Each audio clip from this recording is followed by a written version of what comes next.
it's been great engagement coming out. But you have Instagram. I mean, there's 1 billion users. So you're going to have this user growth ramp. But I do believe it's going to be difficult to get to scale. I think that's really going to be the issue for Meta, especially what we see with Twitter and that install base that's pretty entrenched.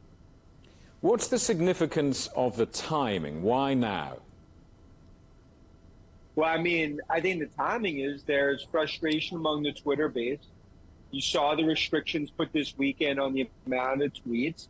And I think Zuckerberg recognizes that there's an opportunity to gain share. And this is an ongoing beef between Zuckerberg and Musk.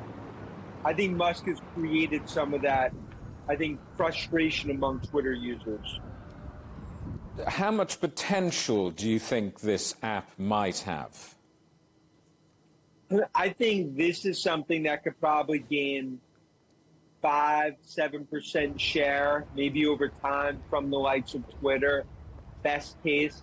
I would not expect this to get to 200–300 million users. I think if you look at the platform here, I think the biggest worry is just censorship from Zuckerberg, as well as Meta, how much resources they're going to put in. Standalone apps, if you look at their history, has been pretty choppy for Meta, and I think that's really going to be some of the concern here.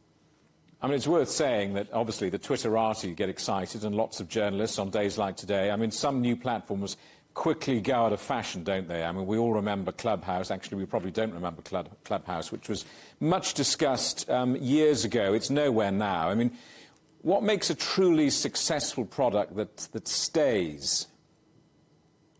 Yeah, and the thing about MySpace and a number of others. Look, I think for here it's about engagement.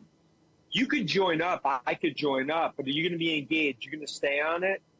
What do the users look like? What type of content?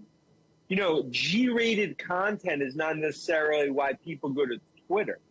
So if you look what Meta's trying to do here, they'll tap into that Instagram install base. But I think the next step here has to be engagement. I think this is going to be an Everest-like uphill battle to gain share. Meta stocks surged ahead of the Threads launch. I mean, what's your outlook for the company? Look, I mean, we're bullish on Meta because I just do believe that there's an AI play here in terms of what's happening on their social media side. And the stock continues to have legs relative to our view that big cap tech moves higher in the second half of the year. And when it comes to Threads, that just adds another revenue driver. And I think that's really the focus here. Dan, good to see you. Thanks for your insight. Dan Ives, Managing Director and Senior Equity Research Analyst at Wedbush Securities.